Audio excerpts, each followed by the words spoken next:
This is an LA Times Studios podcast.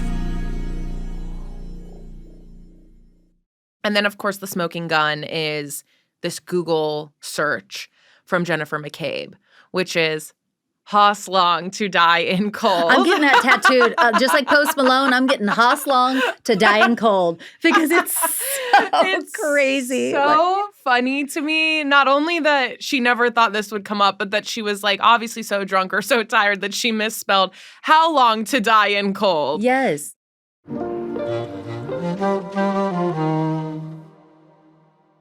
I'm Madison McGhee, and this is LA Crimes. Today, we have murderish host and true crime aficionado Jami Rice on the podcast.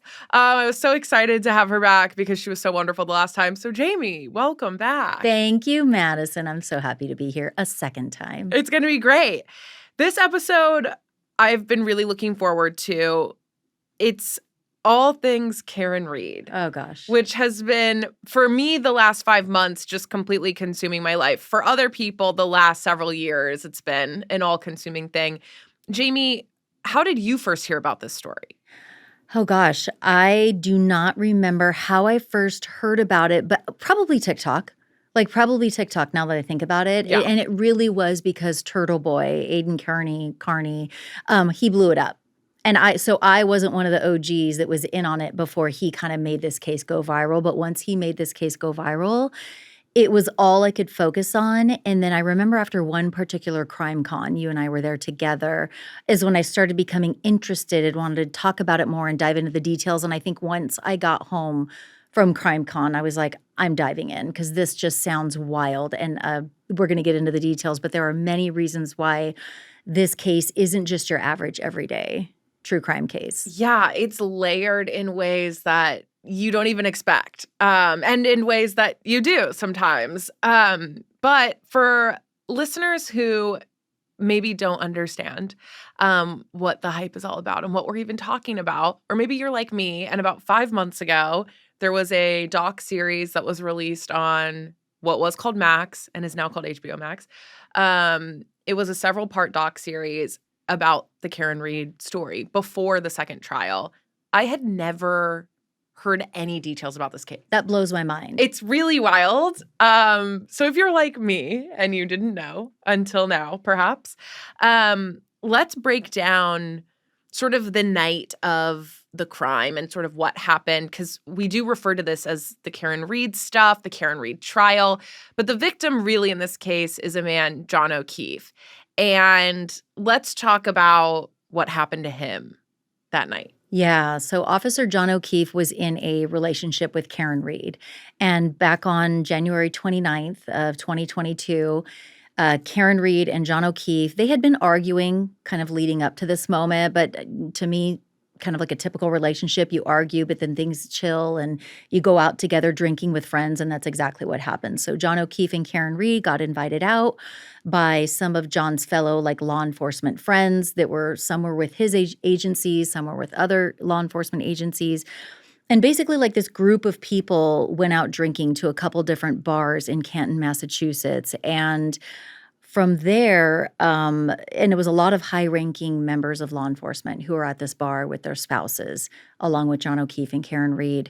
One of those high-ranking members of law enforcement was Brian Albert. Brian Albert was kind of like a top cop with I get them confused, but he was a very high-ranking law enforcement officer. He was at the bar, and he invited everybody back to his house because they were having a birthday party, house party, kind of as, come have another nightcap. Yeah, like an after party. Yeah. Yeah, so around midnight-ish, they all kind of leave the bar at different, kind of the same time, but different times separately. And they all head back to Brian Albert's home where this after party is going to happen. And as it goes, Karen Read got into her SUV. She was driving. Officer John O'Keefe, her boyfriend, was in the passenger seat. She drives him to this after party. And this is where the two stories branch off, Yeah. right? So Karen Read says that she drove him up to 34 Fairview, where the after party was happening, to Brian Albert's home. she let John go inside first because basically she didn't know if they were actually really invited to this party. Yeah, it looked like the lights were kind of off. She said it didn't look like a very welcoming home, and it was her first time there. Yes. So it wasn't like a house where you're like, I know everybody. I know people. I can just let myself in. You're right. Like, she didn't want to just waltz in. And we have to understand, too, the context that John O'Keefe and Karen Reed were kind of on the outside. They were on the outside of the, Brian Albert and his family, Jen McCabe and her family. Those people were all close, the people that were already at the party. They were very comfortable. They were very close. Some of them were family. Karen Reed and John O'Keefe were kind of like outsiders. But if John O'Keefe was an outsider, Karen Reed definitely was an outsider. She definitely was not part of their group, right? So you get the sense that she didn't feel fully comfortable just kind of waltzing into this party, so much so that she sent her boyfriend in first, kind of take the temperature. And we've all been there. Totally. I've definitely been to a party where it's like, I can't go in by myself. These are your friends. Like, why don't you? Yeah. Especially a house party. It's very personal, and it's just kind of like much more intimate. Yes. So, but what happens is that John O'Keefe never comes back out. And Karen Reed reports, that she's sitting in her car waiting for him. And her instructions to him, their agreement was, you're going to walk in, John. You're going to check the temperature, come back and report back, and then we can figure out if we're going to go to the party or not. But he never comes back. And, basically from there, Karen Reed gets pissed off. She's a Bostonite through and through. She's a toughie. Like, she's a baddie. So I've definitely been in situations where I'm like, can we bleep this? What the I mean, yes. You can't really look at voicemails when you're like mad at someone for sort of ditching you as like evidence of murder. But the Commonwealth did try to do that. Yeah. And those voicemails can be read all different ways. And the way I read them was very different than the way the Commonwealth was presenting them, right? So you just, and there were a lot of them. There were a lot of them. It was a lot. And guess what? Karen Reed's a lot. Like, she is extra. She is the definition of, I have to say, like, I sort of really relate to her. I resonate with Karen Reed. I really, really do, because she is, she's a toughie, and she's like, like, she will voice her opinion. She will say it loudly, and if she's pissed off, she's going to let you know, and she's going to use some expletives. Yes. She's also historically a very independent woman. She'd never been married. She owned her own home. She was very high up at her job. Like, she's just someone that's like, doesn't really need anyone else. And I feel like because of that, she's like a no bullshit kind of person. Sure. And that's kind of the way I read her as well. Yeah. And if you kind of think of the context of, there were insecurities in their relationship. It was reported maybe some infidelity on both of their ends or one of their ends, like, some jealousy. They had been fighting, like arguing leading up to this night.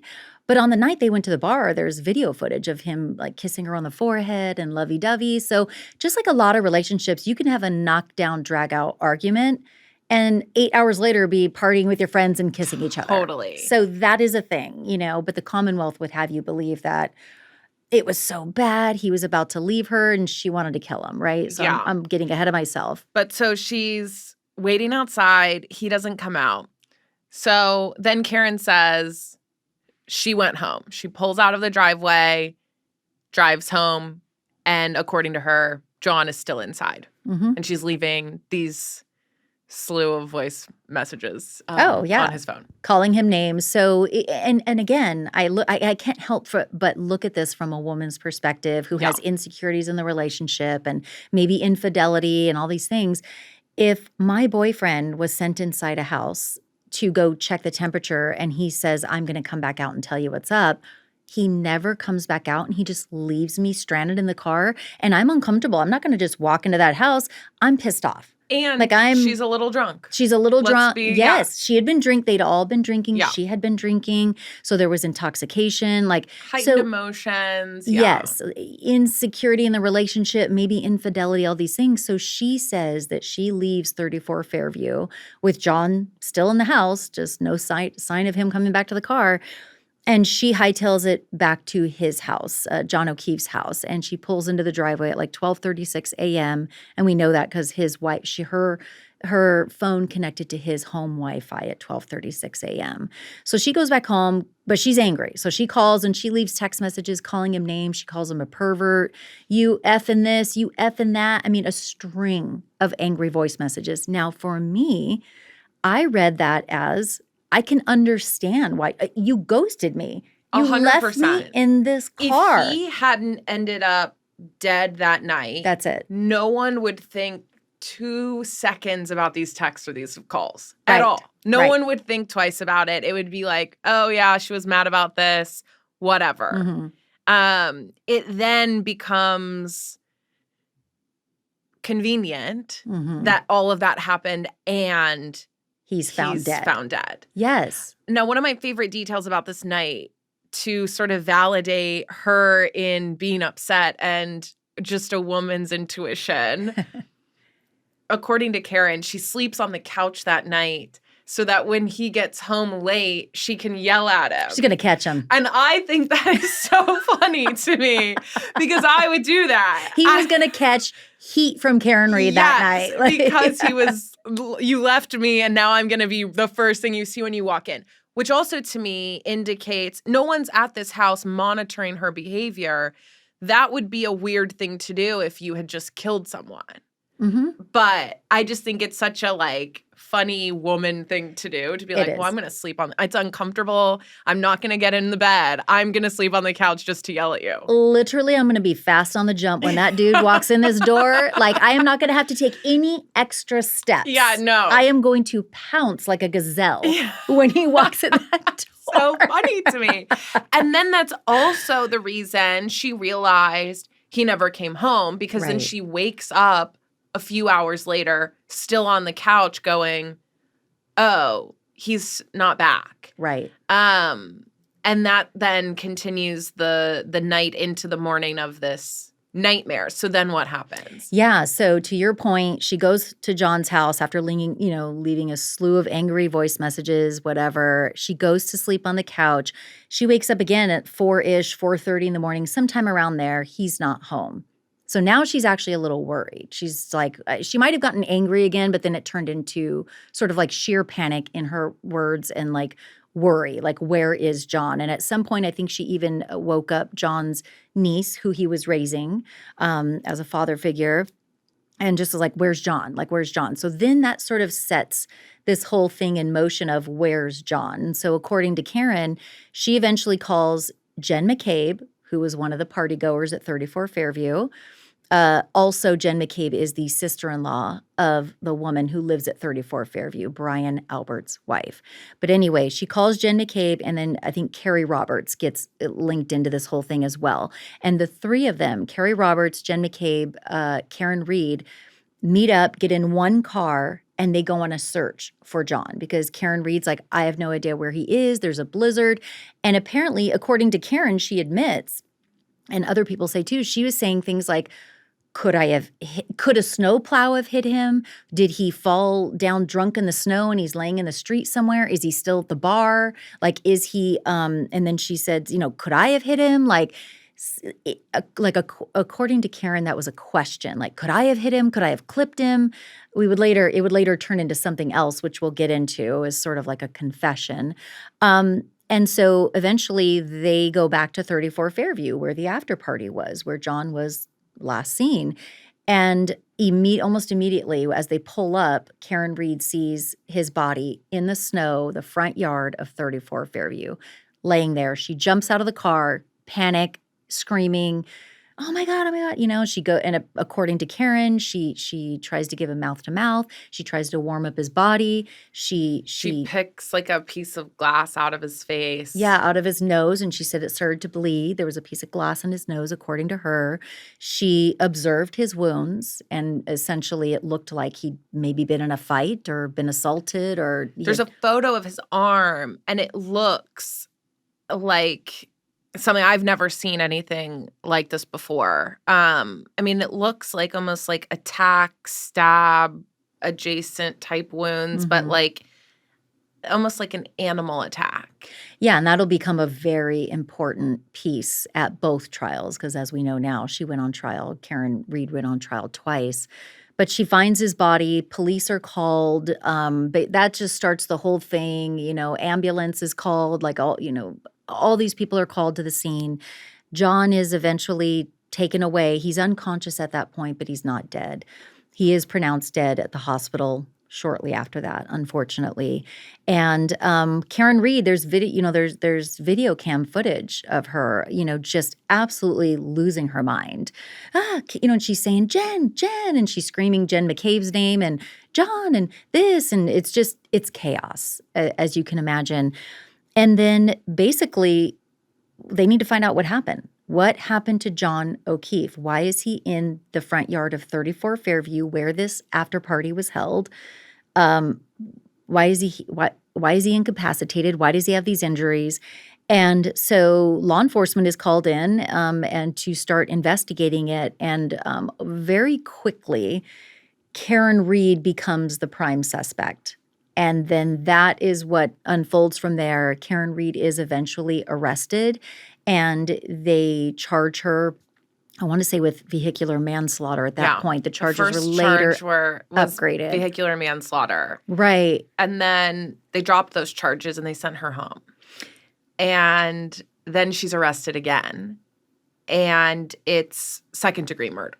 Yeah, they upgraded the charges to second-degree murder. And basically what they are saying, they being, the Commonwealth and investigators, that Karen Reed, for whatever reason, she was angry, she was afraid he was going to leave her, whatever it was, she got in her car as John was outside of the car, and she backed her car into John and hit him, and it rendered him unconscious, and that's how, and then left him to die in the snow. So they're saying that she backed her car into John, went back to John's house, knowing she hit him, and he just was there in the cold snow and ended up dying. And so that is what they, basically charged her with. And like you said, that the charges were later upgraded to second-degree murder. So things are getting super serious. And but we would find out a lot of things, I would say, wholly, largely thanks to Kearney, I don't know how to pronounce it, Aidan Kearney, the infamous blogger and investigative, reporter.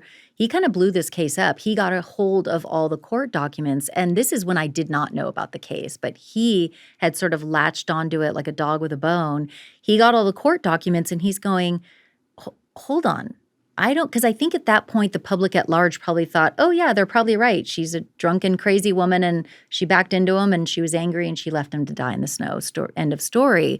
But Aidan Kearney reads these court documents, and he's going, I don't know. Like, this actually stinks. Like, this might be members of law enforcement who were at 34 Fairview actually allegedly killed John O'Keefe and perhaps may have drug his body out to the front yard, left him there, and perhaps may have framed Karen for this thing. And he is the one who made this thing. The public, nobody really cared. It was just like and I hate to say that, but it's like, no, it wasn't on a lot of people's radars. Just this little case in Canton, Massachusetts. But when Aidan Kearney started to like ring the bell going, oh, hold on, then the locals started to get angry and go, you know what?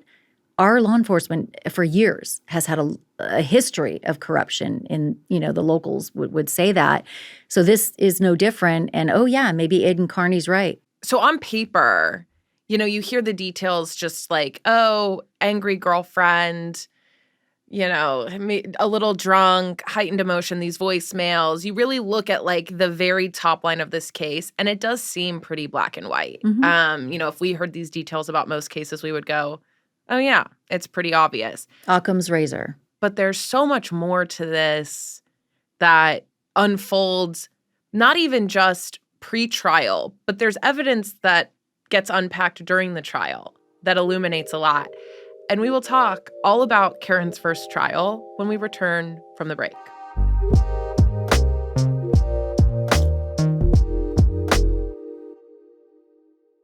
Fall is in full swing, and it's the perfect time to refresh your wardrobe with pieces that feel as good as they look. Luckily, Quince makes it easy to look polished, stay warm, and save big without compromising on quality. Quince has all the elevated essentials for fall. Think 100% Mongolian cashmere from $50, washable silk tops and skirts, and perfectly tailored denim, all at prices that feel too good to be true. By partnering directly with ethical top-tier factories and cutting out the middlemen, Quince delivers luxury quality pieces at half the price of similar brands. It's the kind of wardrobe upgrade that feels smart, stylish, and effortless. It's still really hot in LA, but as soon as it hits 70 degrees, you'll see me in the Australian merino wool cropped mock neck sweater. It's so soft, and the cropped length is perfect for me. Keep it classic and cozy this fall with long-lasting staples from Quince. Go to quince.com/LAcrimes for free shipping on your order and 365-day returns. That's QUINCE.com/LAcrimes to get free shipping and 365-day returns. Quince.com/LAcrimes.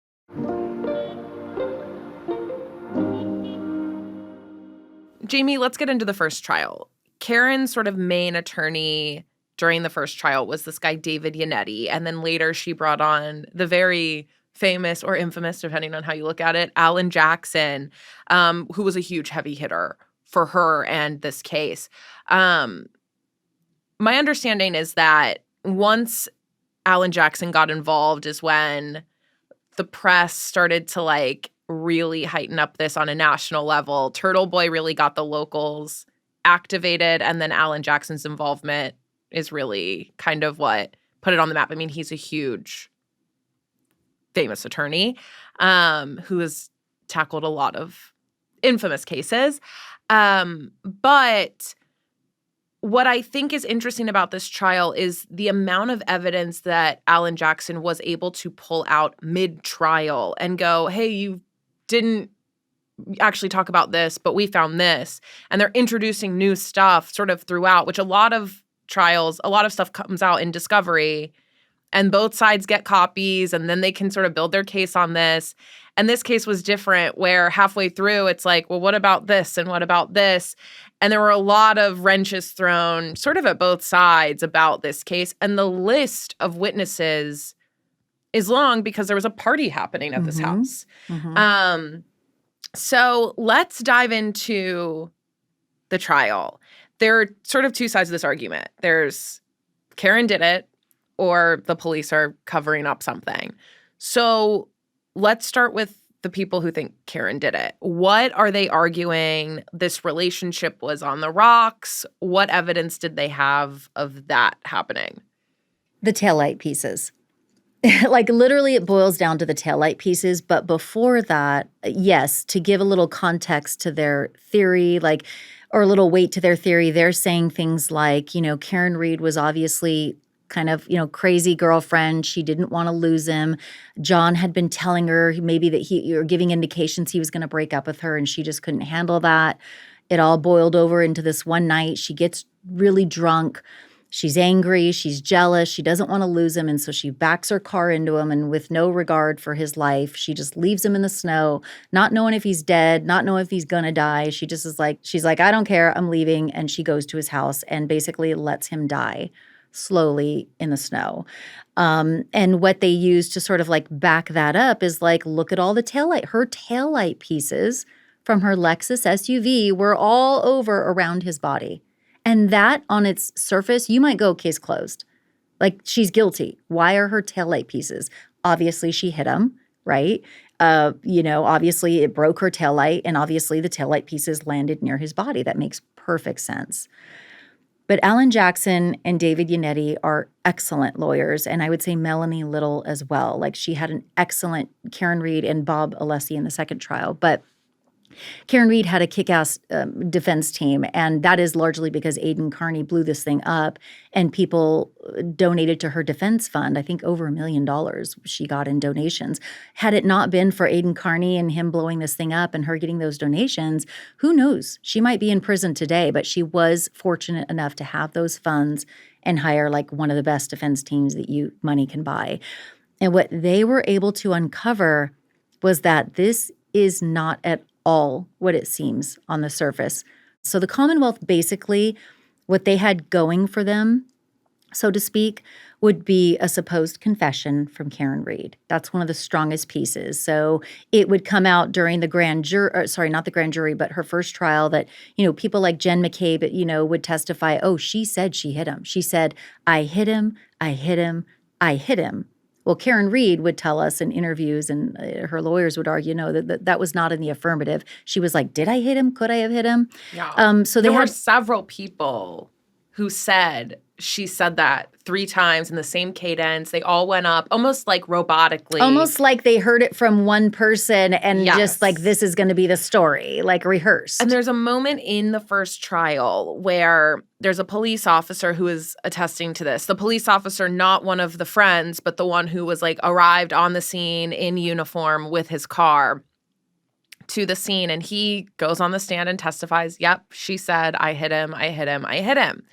And it's Alan Jackson who pulls up the camera footage from the car. And he says, okay, so we see footage of you talking to Karen right here. And this is when you say, she yells, I hit him, I hit him, I hit him. You can hear conversations from the footage of this car, right? Yes. Do you hear her say, I hit him, I hit him, I hit him? Does it look like her mouth is saying, I hit him, I hit him, I hit him? And the officer has to go, no. Right. And it's so apparent in that moment that this was something that was sort of like, I don't know, Stockholm syndrome, where everyone in this house is like, okay, this is what happened. And like, we leave and we say this. It's so weird that like it just spun in the way that it did, that even this officer who really like wasn't connected at all besides like being on duty that day is like, yep, that's exactly what happened. And then negates his point on the stand. Okay, how about this? If you're on the scene and there is an almost dead man in the yard and a woman allegedly says, I hit him, I'm the one who hit him. Immediately. Thank you. Why are we not arresting the woman who just allegedly confessed to a murder? Yep. That is where it blows their story out of the water, because it makes – and also they didn't just not arrest her. And also Karen Reed's defense team was able to show all the noise that was going on, like the engine was running of the ambulance or the fire truck, there were sirens, there was this and that. And the heater was going. And so there was all this noise. And then he was able to show with video footage, this person that said, Karen Reed said, I hit him, I hit him, I hit him, was actually sitting inside of a fire truck with the heater going, with the engine on, when Karen supposedly said it outside the fire truck. So how did you hear that? Yeah. So then it starts to become, it's not, basically, I think it was all by design. If you're in the free Karen Reed camp and you think she didn't do this, somebody came up with an idea, allegedly, in my opinion, for her to have confessed to this. Instead of saying, did I hit him? Could I have hit him? No, we're going to go with, she said she hit him, like in the affirmative. And then it's like you go and tell all the other people who are allegedly involved in this cover-up, okay, we're going with this. Okay, she hit him, she hit him, she hit him. Got it. You got it? She hit him, she hit him, she hit him. Yep. Okay, got it. And then they literally, when they explain it, like when they talk about it, they all, like you said, like robots, they say it the same exact way. And to go a step further, in the grand jury, this never came up. So don't you think that Jen McCabe testified in the grand jury hearing, like to see if they could, get an indictment against Karen? This is before any of her trials. Don't you think that like this is important enough to bring up at a grand jury? 100%. So like why did you, oh, oopsie, I forgot about that part. But now I remember. Yeah. So like, yeah, but no, it's very interesting. I mean, even the taillight situation is fascinating because they did check the front yard, and I don't remember the numbers. I'm sorry. You should watch the doc series. They find a few pieces of Karen's taillight in the front yard in the snow. A few. Then her car is transported quite a far distance to be checked, and they do a ton of forensics on the car, but it's transported pretty far. It's towed. So it's like not driven, no one gets in it, but it is towed away. in the wind. I'm sure they had to get on a highway. There's lots of things happening. It's transported to this place. They are checking the back. The footage that's shown in court from the prosecutors is actually flipped. So you can't see the full footage. There is someone that then the defense team plays the original footage non-flipped. They are messing with her taillight. A few days later, the investigators get the bright idea that they should go back and check for more pieces of taillight just to see if there's any more. And they found significantly more pieces of the taillight in the front lawn, which is really interesting considering they've now transported the car, been tampering with it in some way, touching it, collecting DNA, doing something back there. Access to the car. Like and they had some now access. There are more pieces of taillight where they go, see? Look at all these pieces of her taillight in the front yard. It's just all very suspicious at best, which to me isn't, and obviously to a jury, gave enough reasonable doubt where you go, even if we're not 100% sure, but not being 100% sure means that. Yes, the taillight pieces are a major piece of evidence for me and just for everybody. And it on the surface, it sounds like it's super strong evidence for the Commonwealth. However, when Karen Reed there's video footage of Karen Reed backing out of John O'Keefe's driveway that morning to go look for him. There is video footage that shows that her car tapped, whatever, bumped his car, literally on the same side. The same side where her taillight was cracked, damaged, whatever you want to call it. So then when there was another officer who testified, I forgot his name, but he's not part of like the close-knit circle of the McCabe's and Brian Albert, but he's an officer who went to go take her vehicle and there's video footage of it. Her vehicle was ordered to be towed to the Sally Port so that they could kind of review it and take a look at it for evidence. So there's this video footage of her SUV being, dragged from the driveway and put on like a tow truck. The officer that was there kind of orchestrating that, he testified at trial. He had a clear view of Karen Reed's taillight, the one in question, and he said, at best, there was one piece missing. He said, but mostly intact. So he's literally like, it wasn't shattered to pieces. The internal light wasn't exposed. Like it was just a piece missing. Barely bumped. Yeah, but mostly intact. So then you weigh that with, by the time we get to trial, it's shattered. Yeah. It's absolutely shattered. And to your point, I actually think that no taillight pieces, if I'm remembering it correctly, the officers, after John O'Keefe was taken to the hospital, later pronounced dead, obviously they have to go back at some point and investigate what happened here. In their first sweep of the, perhaps crime scene or where the body was found, they found clear pieces of glass near his body. That is what they found. Okay, how are you going to only find clear pieces of glass in snow, which is already difficult, and then you're going to take her car and you're going to tow it? Now you have access to her car. You have an officer saying her taillight was mostly intact, but after you take it to the Sally Port, and then now all of a sudden it's shattered to pieces, and then a few hours later when you go back for a second sweep, all of a sudden you find not only multiple pieces of taillight, you find bright red glaring pieces of taillight that you somehow missed. The first time. That's where I'm going, you found clear pieces of glass in the dark, but then you went back and now all of a sudden you found like 42 pieces of taillight, including large like dollar bill size like pieces of red glare. So you want me to believe that when you didn't have access to Karen Reed's car, there was just glass. But after you have access to her car at the Sally Port, now all of a sudden, surprise, we found multiple huge red. So that is where it's like, okay, then the Commonwealth thought they had something there. And then it's like, no, the defense. It seems like every time they think they have something. I mean, even if you look at a map of the front yard, right? So the driveway is on one side. Let's say you're looking at it straight forward and the house is in front of you. The driveway is on the right-hand side. John's body was found on the other end of the house on the left-hand side, which means he either, if Karen did it, got hit by her car and crawled not to the house to get help, but to the other side of the yard or she hit him and then moved his body, or something happened where the body got moved. But if she would have hit him in the driveway by pulling out, his body would have been on the right-hand side of the driveway. And yeah, then there's, there's suspicious phone calls where everyone on this trial allegedly that night made several butt dials, which I think is back and forth butt hysterical dials. For 2 minutes at a time. Right. So clearly they were communicating with each other at around 2, 3 in the morning, which is a weird time to be doing that.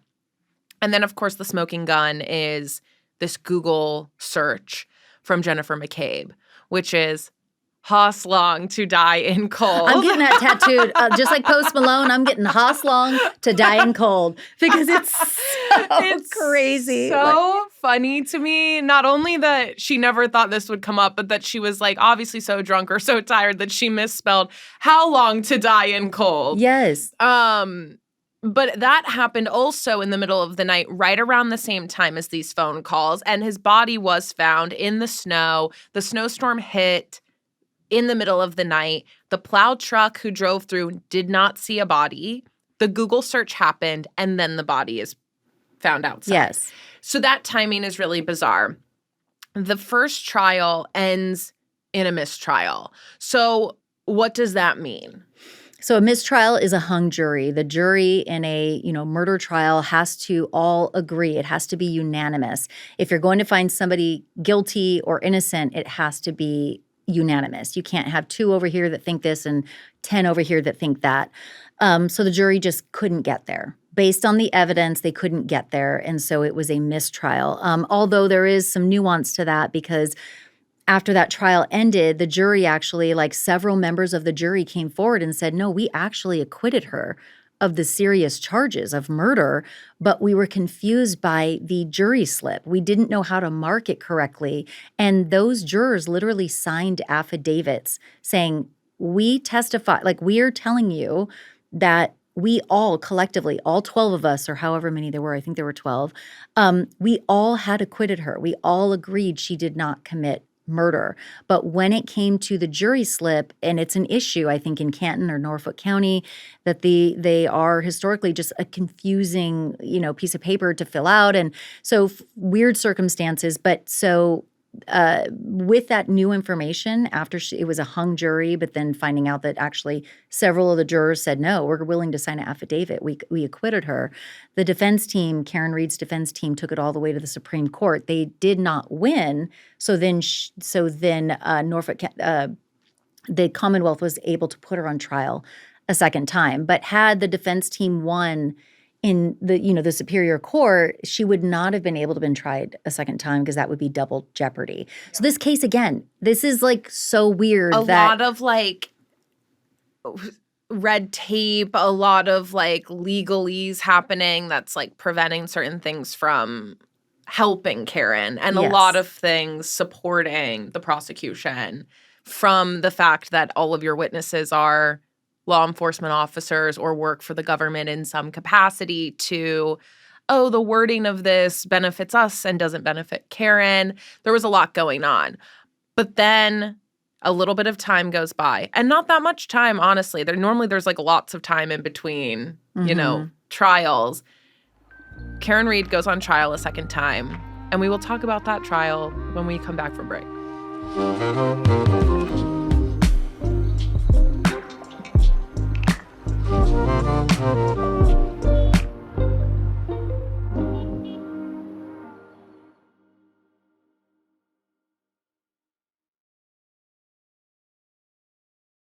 Welcome back to LA Crimes. I'm here with Jami Rice, the host of Murderish. We are really deep right now into this Karen Reed story. So let's jump into the second trial, which is really the big story and the big trial here, and the most recent thing that's happened.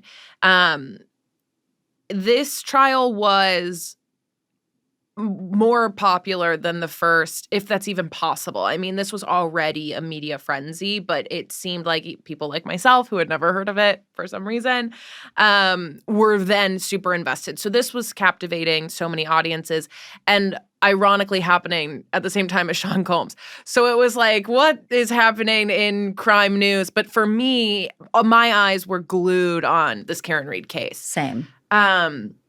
So let's talk a little bit about, I mean, a lot of this stuff comes back. So it's all fresh. You've got new jurors. So all of this stuff kind of comes up again. It feels like you're watching a play for the second time almost, because while defense attorneys will try to bring out new stuff if they can, and prosecutors will try to bring in new stuff if they can, they really put everything out for this first trial. So it really is kind of just a repeat and benefits both sides, but also is a disadvantage to both sides equally because you kind of know what the other side is going to say. So the body injury is where sort of the most compelling evidence comes in for the second trial because the defense is so quick to counter a lot of what the prosecution brings up. And his body, to me, is one of the more interesting things. The less funny, because the funniest thing to me is this Google search and these phone calls and the butt dialing.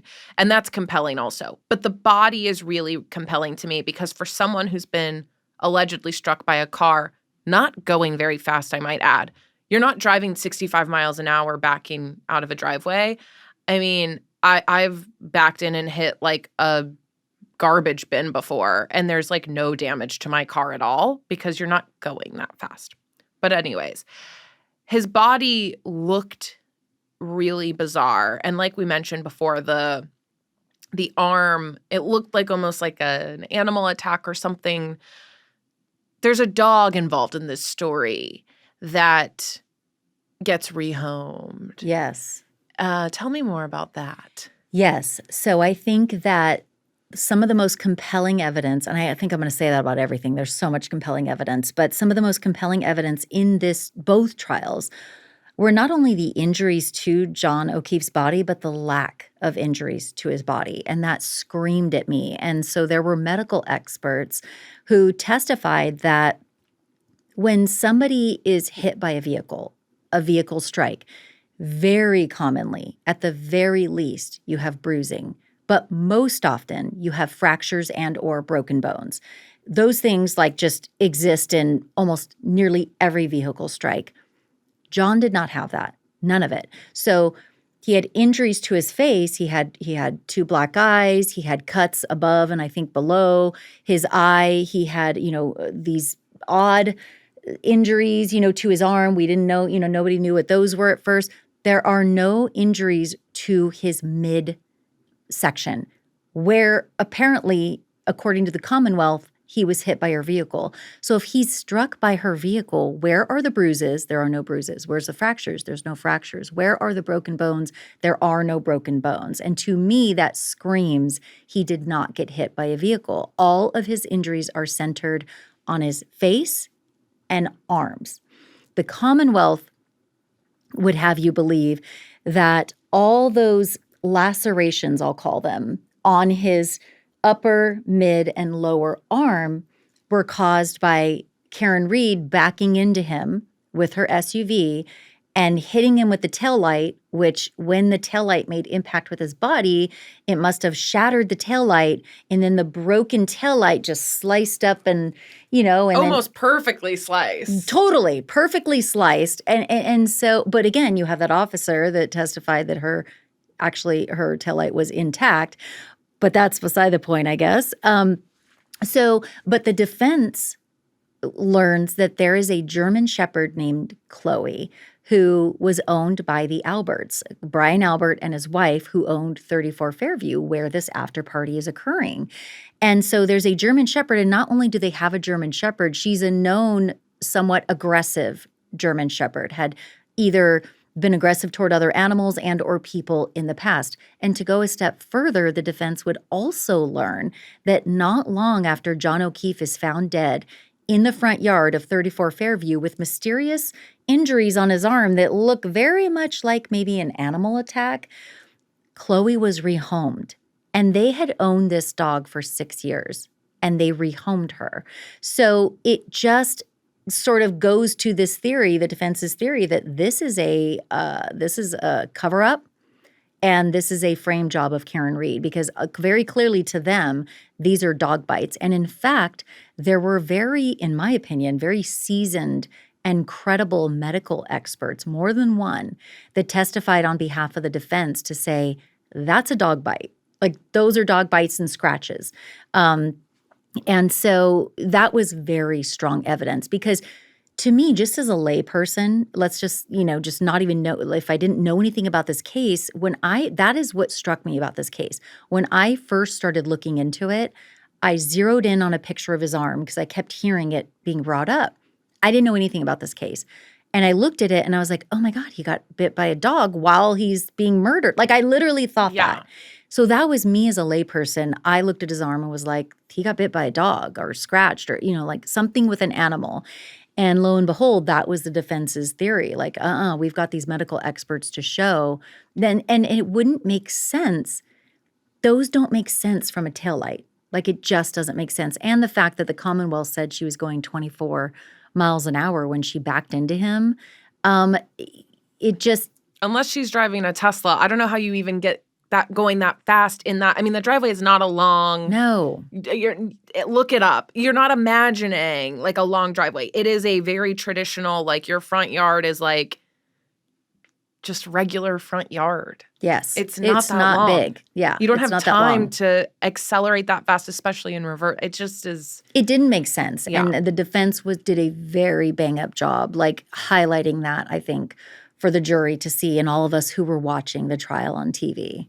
Yeah, it's really interesting to me because of all the people that are so adamant that Karen Reed is responsible for this, they very openly, publicly, via doc-series, their own personal statements online, are pro-justice for John O'Keefe. Sure. And I think an interesting thing that Karen Reed brings up in the documentary series is if you really wanted justice for John O'Keefe, then you wouldn't be framing me for murder. And if it's not me, wouldn't you want to know who did this? Yes. And I think that everybody, I think that at the very least, like when I'm going into a conversation with somebody about this case, and let's say they have an opposite theory and they're like, oh no, she did it. I try to start with some common ground and go, can we at least agree that the investigation was so bad, I mean, glaringly bad, that can we at least start there? That is probably the reason that we may never have justice in this. We may never have justice for John O'Keefe because the investigators did not do a good job. And that's not like, at this point, to me, that's not really opinion. That is like largely what experts and people in law enforcement are. It's solo cups. I mean, they use solo cups to transport very vital blood evidence. So where's the chain of custody? Yeah. Like anybody could have gone and manipulated that. And it's the same thing with the taillight pieces. Like what were they doing in the Sally Port? Who was watching over that? Like why was the video inverted when the Commonwealth at the first trial presented it to the jury? And so then all of a sudden they can't really see what's really going on because the video is inverted. And good on Alan Jackson, he was able to highlight like, whoa. You're not presenting this video in the Sally Port where her car is being reviewed correctly. It's inverted. So it's literally opposite of like what is actually going on. It is so interesting. I mean, Alan Jackson was a huge figure in this second trial specifically.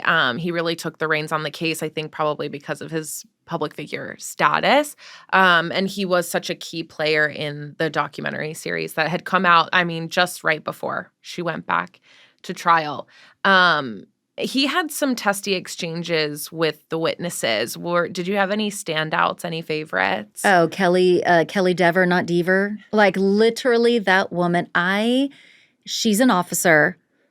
She was a rookie officer at the time that this all went down. And she had previously reported, I can't even remember if it's Dever or Deaver, but she corrected Alan Jackson very snarkily, during trial.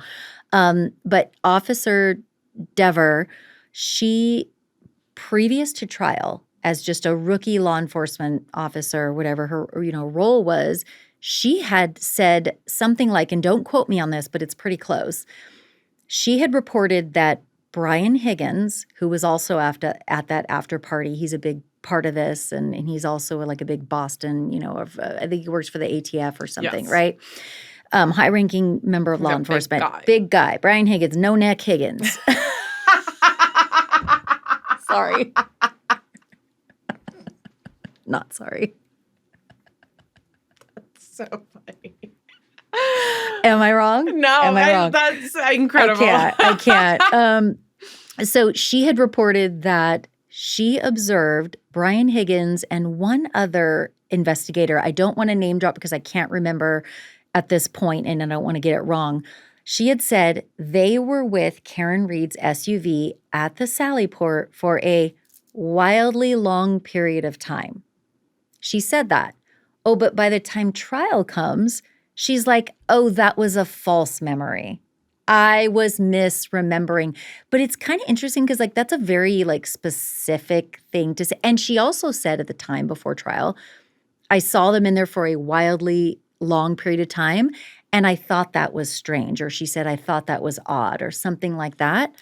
By the time trial comes, she's backed way off that. She says it was a false memory. And not only that, she was extremely combative and snarky and rude and unprofessional at trial. And it would come out during her testimony. Alan Jackson was on cross-exam with her. And we find out that the police commissioner, basically the top cop, called her into his office, a rookie cop, and basically tells her in regard to Karen Reed's trial, do the right thing. So first off, I'm not in law enforcement, so I don't know how things go. But I have worked at major organizations before, and I've been a bank teller. It would be weird if the CEO of a publicly traded bank was like, little bank teller, Jami, come in my office and I want to have a meeting with you. Do the right thing. It seems odd that the top cop wanted to have a special meeting with a rookie cop, and it relates to Karen Reed, and she'd made these statements that make it seem like maybe Karen Reed's not guilty, and he has a talk with her, and all of a sudden after that talk at trial, she's completely changed her tune. Yeah. So that was very, very – so that was a standout.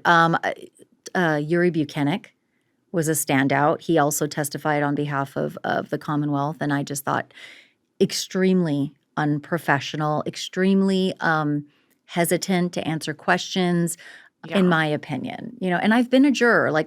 We've talked about this.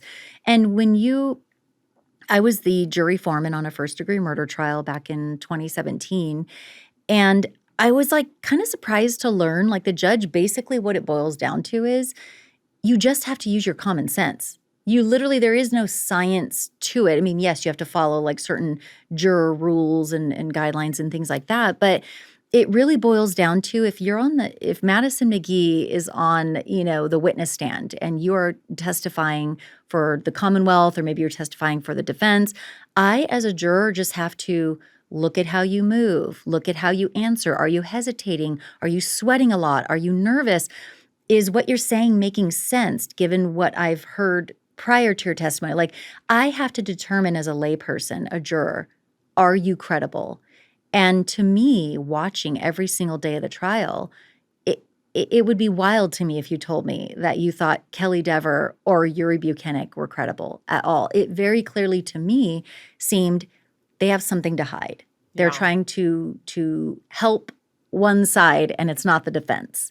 That is the way it came off to me. So they stood out for sure. Yeah. So Karen Reed's ultimately acquitted, so she will never be on trial for this again, unless they change the charges or something crazy happens. But I don't think that they would risk the public opinion of that. So what do you think is next for her? I mean, I'm imagining book, scripted series. I mean, anything. Well, we already know that Alan Jackson helped her secure a bag, a really significant bag for a movie deal, I want to say. I don't know if it's a docuseries. I think it's a film. So we know that Alan Jackson and her have already signed on the dotted line for some sort of film deal. And I hope she gets every dollar of it. She is, in my opinion, she has earned every dollar that she has made from this deal, just given what she's been through. So we think that is going to be in the works. I also know that her battle is not done because there is a civil lawsuit that's been filed against her from John O'Keefe's family, his brother, I think his parents, and maybe one of the children, his niece or nephew, maybe the niece, have sued her civilly as well as the 2 bars that they were all drinking at that night. I do know that Alan Jackson has signed on recently, and he is going to be a defense attorney for her in this civil trial. So she still has the big guns.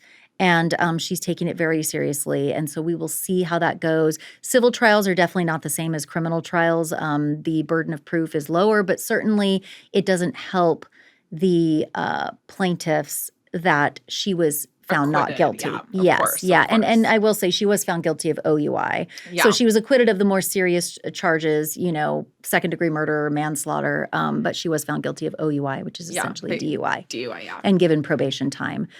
So that's next for her. And then also just related to this trial is Aidan Carney, and the infamous, blogger, investigative journalist who kind of like blew this thing up. He's being sued, he's being charged with witness intimidation or stuff like that by the same DA that brought charges against Karen Reed. So that's all sort of like heating up right now. Apparently Turtle Boy just got access to a boatload of text messages that we have not, as the public, seen or heard about before, specifically from Jen McCabe. I call her Jen McMastermind. If that tells you like what I think about like how the role she played in Karen Reed's. But Jen McCabe, her text messages, Aidan Carney is saying he's got a lot of her text messages as part of his upcoming trial and that he thinks they're pretty wild. He stayed up till 4 a.m. reading them. And so I am dying to know what's in those text messages. That will be very interesting. Well, Jami, thank you so much for being here. This was just a delight and so insightful. I learned things then I thought I knew a lot about this case. So it was great to have you. Thank you for having me. So much fun. That's it for LA Crimes. If you like the show, subscribe on Apple Podcasts or by going to latimes.com/podcast bonus. That's latimes.com/podcast bonus.